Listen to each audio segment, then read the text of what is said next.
పూరా లోకల్. నమస్తే, welcome to పూరా లోకల్.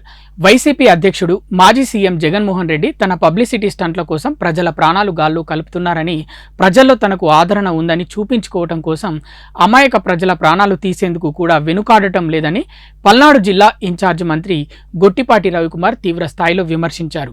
ఈ సందర్భంగా ఆదివారం ఆయన అమరావతిలో మీడియాతో మాట్లాడుతూ, మంత్రులు, ఎమ్మెల్యేలుగా తాము రోజు ఎంతో మందిని పరామర్శిస్తుంటామని, జగన్లా ఎవ్వరూ ప్రచారం కోరుకోవట్లేదని అన్నారు. పార్టీకి ఇంకా బలం ఉందని చూపించుకునే ప్రయత్నంలో ప్రజల ప్రాణాలు కూడా లెక్క చేయరా జగన్ అంటూ మంత్రి గొట్టిపాటి ప్రశ్నించారు. బెట్టింగ్ ఆడి డబ్బులు పోగొట్టుకుని చనిపోయిన వ్యక్తి విగ్రహావిష్కరణకు వెళ్లి మరో 2 నిండు ప్రాణాలు బలి తీసుకున్నారని మండిపడ్డారు.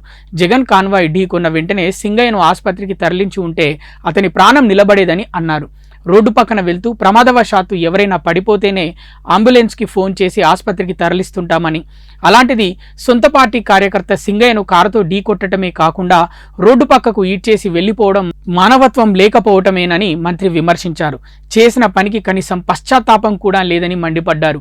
పోలీసులు శాంతి భద్రతల సమస్య అని ముందే చెప్పినా మాజీ మంత్రులు పోలీసులతో గొడవలకు దిగటం ఎంతవరకు సమంజసమని మంత్రి గొట్టిపాటి రవికుమార్ ప్రశ్నించారు.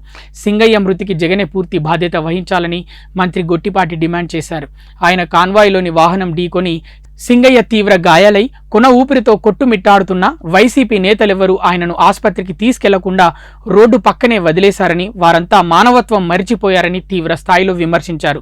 ఖాళీ అవుతున్న వైసీపీని కాపాడుకోవడానికే జగన్ డ్రామాలాడుతున్నారని, ఆయన చేస్తున్నవన్నీ మోసపూరిత పరామర్శలు, వాగ్దానాలేనని, ఆ పార్టీనే ఒక మోసపూరిత పార్టీ అని అన్నారు.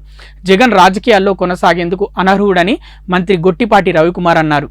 ఇవి ఇప్పటి వరకు ఉన్న అప్డేట్స్. మరిన్ని అప్డేట్స్ కోసం చూస్తూనే ఉండండి పూరా local, your choice for local voice.